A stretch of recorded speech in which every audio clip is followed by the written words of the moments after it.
சேச குறுக்கட் shadow பார்த்தீங்கன்னா இது கொஞ்சம் கஷ்டமாக இருக்கும். பட்டு கலர் கேமரா ஒர்க்கு எம்எஸ் விஸ்வநாதனுடைய சங்கீதம் வேற லெவல்ல சார். அதாவது உன்னை ஒன்று கேட்பேன் ம், உண்மை சொல்ல வேண்டும் ம். என்னை பாட சொன்னால் பாடுங்க, என்ன பாடு. எங்களுக்கு இதெல்லாம் ஒரு மெமரி தானே, பாடுங்க. அப்புறம் இன்னொரு பாட்டு இருக்குமே, அப்புறம் சிட்டுக்குருவி முத்தம் முத்தம் கொடுத்து கொடுத்து சேர்ந்திட கண்டேனே செவ்வானம் அழகே கடலினிலே கலந்திட கண்டேனே. அதை விட இதுதான் எனக்கு பிடிக்கும். என்ன சாங் சார்? உன்னை ஒன்று கேட்பேன் உண்மை சொல்லவே எல்லாத்தையும் தூக்கி அடிச்ச பட்டே தெரியுமா? ஆஹா மெல்ல நடமேதி என்னாகும் முல்லை மலர் பாதம் நோகும் உந்தன் சின்ன இதழ் விளையாடும் பண்ண சிங்காரம் வேந்து விடும். அதுல சரோஜா தேவி சில்வர் கலர்ல ட்ரெஸ் பண்ணிட்டு வருவாங்க. இவர் உடம்பெல்லாம் தெரியுற மாதிரி ஒரு ஷர்ட்டை போட்டுக்கிட்டு பிச்சு உதறி இருப்பாங்க. Super sir. இன்னைக்கு ஒரு ரெக்கார்டு, அது என்னன்னு தெரியாது.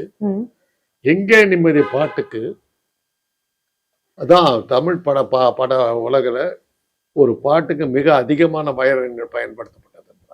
அந்த பாட்டுக்கு எங்கே நிம்மதின்ற சாங் பாட்டுக்கு தான் மிக அதிகமான வயலின்கள் பயன்படுத்தப்பட்ட பாட்டு.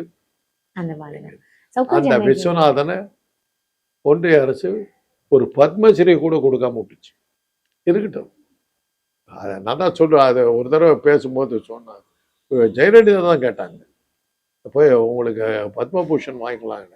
அம்மா எல்லாம் நான் இதெல்லாம் வாங்கிட்டேன்னு நினச்சிக்கிட்டு இருக்காங்க பாட்டாட்ட வேண்டாட்டார். அப்புறம் அவர் பக்கத்து கொடுத்தா எனக்கு சாந்தோம்ல ஒரு நாள் பேசிக்கிட்டு போது, நல்ல காலங்க தமிழ் சினிமா உலகில் ஒன்றிய அரசால் அவமானப்படுத்தப்படாத ஒரே ஆள் நீங்க தான். என்ன சொல்றேன், மேக்கப் போடுறவனுக்கெல்லாம் கொடுத்தாச்சுங்க, இன்னும் உங்களுக்கு கொடுக்கலன்னா என்ன அர்த்தம்? அந்த கிளார்க்கு போய் பார்க்கணுங்க. இப்போ இப்படிலாம் இருக்குதான்னாரு. ஒரு 5 நிமிஷம் ஒரு கிளார்க்கு கிட்ட சொல்லியிருந்தா உங்களுக்கு வேணுங்கிற டைட்டில் போட்டு எழுதி அந்த லிஸ்ட்ல கொடுத்துட்டு போயிருக்க போறாரு. அப்துல் கலாம் வந்ததுக்கு அப்புறம் தான் அது கொஞ்சம் சீராச்சு.